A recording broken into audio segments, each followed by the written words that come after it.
and we'll practice doing dressing. But I think she's doing a video when she wants her to do the video, no? Oh. Okay. So first thing you're gonna wanna do, make sure with the Verafoam that you have your hard plastic kit. So hard plastic, everything's gonna come in the hard plastic, not the soft plastic. But just for demo purposes, I have the soft plastic today, so that's what you're gonna use. So you're going to open up your kit, and all of the kits come with a ruler.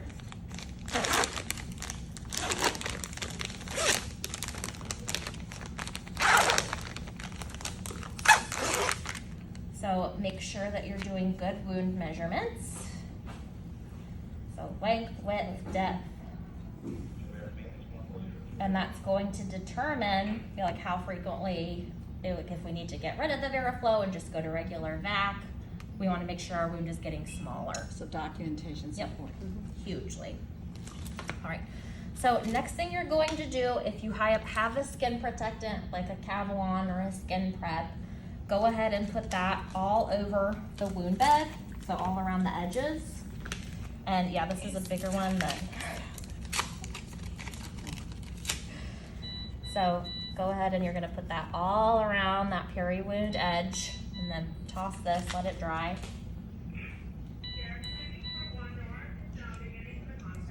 Okay. So now, I mean, if you have issues with a gluteal cleft or something, that's where you can use your ostomy paste. And now I'm going to let you cut this into fours.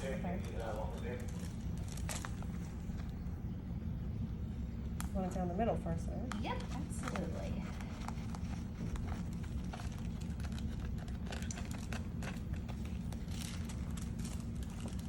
Can I cut this into a four? Yeah. Borrow that pen real fast. Yeah.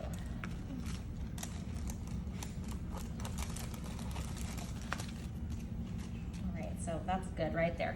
So you have to make sure that you're leaving the 1 and the 2 and then the blue tab with all of these. So I like to just draw a template of the wound first. And you really have to do good peri-wound draping with the Verafoam. If you don't, that tissue is gonna get macerated.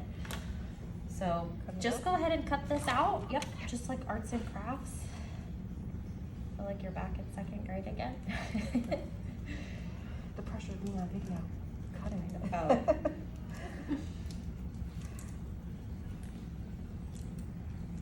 All right.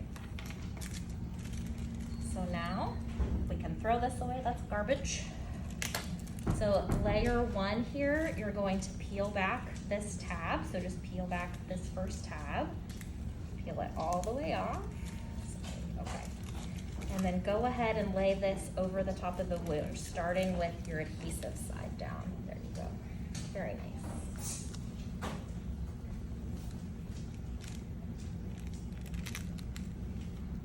Do we know where this wound is going to be located for this patient?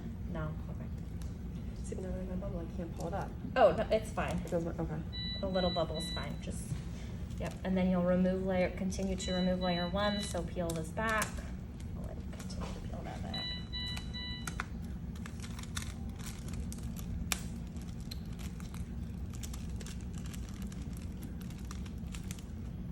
Okay.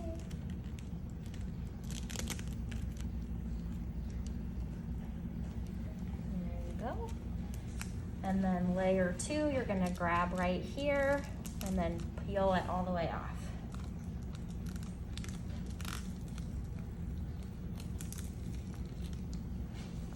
Okay, now you'll rip off the blue tab.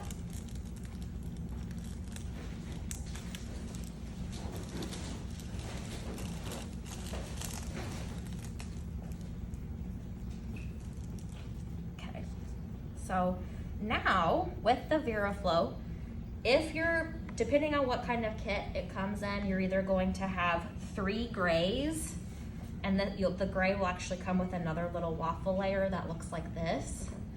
Otherwise, you'll just get a blue that looks like this. So with the blue, you don't need to stack it. If it's the gray, you can stack them to fit the depth of the wound. Okay. So we can just pretend like with this one. So if you want to, go ahead and cut this just to the shape of the wound bed, and it doesn't have to be completely perfect. Okay. We just want it to be similar in shape. And it's just blue to differentiate it from other products. It doesn't have like Genetian violet or methylene blue in it or anything, because people sometimes think that it has like antimicrobial. Okay, yep, Oh, that big, looks, close enough. yeah, that looks close enough. So you can go ahead and actually stick that down into the wound, and a waffle layer down, perfect. And if you needed to cut it a little bit, you could, but that, Just pretend I shoved it. yep. Okay. So, and at least now, you might, let's actually, if you wanna go ahead and just cut a little piece of that off.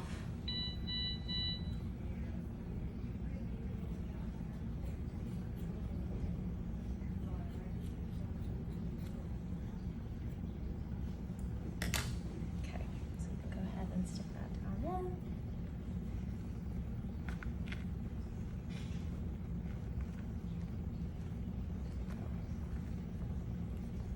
So cleanse, it's called, the dressing's called Cleanse Choice. You have a choice to cleanse, washing out the wound bed.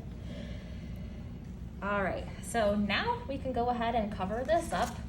So you're gonna do the same thing with your 1-2 blue, and I just want you to completely cover this.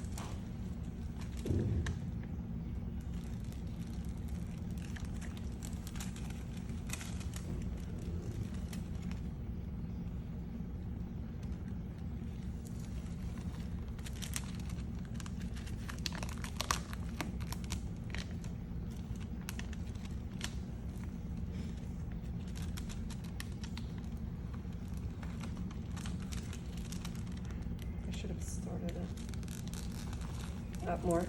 That's okay. You know, sometimes if you don't start down in the middle, you will have problems with a leak right here. So just, we can always cut that in a second too, but now you can remove layer 2, just pull back.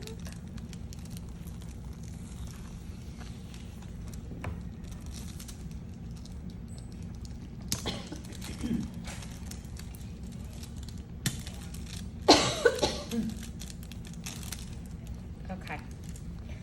So now I just wanted to show you all, this is just regular old wound vac. When you have the Veraflow, it's going to have these 2 separate lumens. So the skinny orange tagged lumen is for the Veraflow. This is where your instill fluid is going to go into the wound bed. This larger lumen here, all of your exudate is going to get sucked up here into the canister. So, but just to show you how to cut a hole, you need a hole that's at least the size of an Oreo cookie, a poker chip, a half dollar, so it needs to be really big. Otherwise, these little tiny sensors are going to think that the plastic is a blockage. They're gonna think it's a blood clot or something, and then your machine will end up screaming at you. So go ahead and remove this tab, and you can use that piece of trash as a template. So go ahead and stick it over the top, and you're just gonna cut that little hole out in the plastic. You don't need to cut the foam.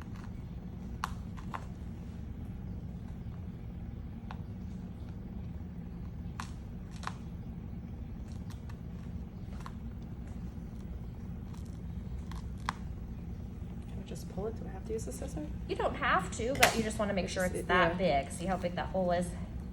It would be easy to rip the plastic, but I guess not. Yeah, that plastic can be kinda tough.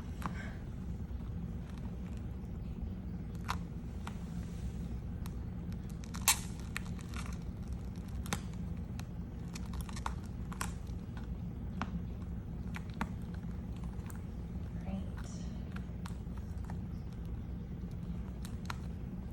Looks good. It's gonna be a little bit bigger. Okay, yep, nope, that's fine. I can just make it a little bit bigger there. So now you'll remove this little layer too. There's a little tiny flap here if you want to pull that off.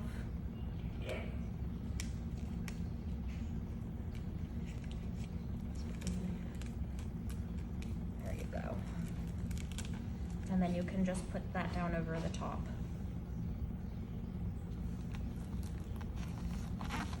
Okay, so now you're gonna take this little flap and just pull it straight back, and it feels kind of weird, like you're pulling off the dressing, but you're not. Just rip this off. Okay, yep, looks good. All right. So now, if this was just regular VAC therapy, I just wanted to show you quickly how to like fix a leak. So I'm gonna put these two together. So make sure that your clamps are open.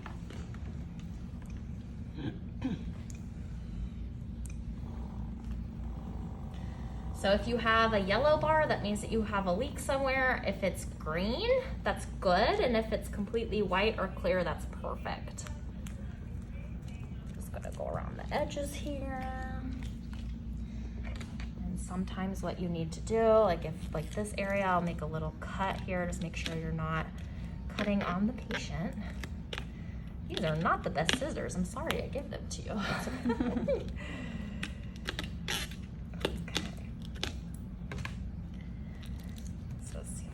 That down, because this is going to be a very difficult area. If it is the gluteal cleft, a lot of times you end up getting leaks right here. So, all right. So, all See how right. it sucks this sponge? Yep. So everything is nice and suctioned down. So if this was a regular VAC, then you would change it every 48 to 72 hours. So whatever your order set is for. So. Usually it's Monday, Wednesday, Friday, or Tuesday, Thursday, Saturday, so whatever that you end up doing for that. So let's say you have a little tiny micro leak here. I'm just gonna, so you can either use a stethoscope to figure out where that is, or I'll take a little like Kevlar. I'm actually gonna take this one off.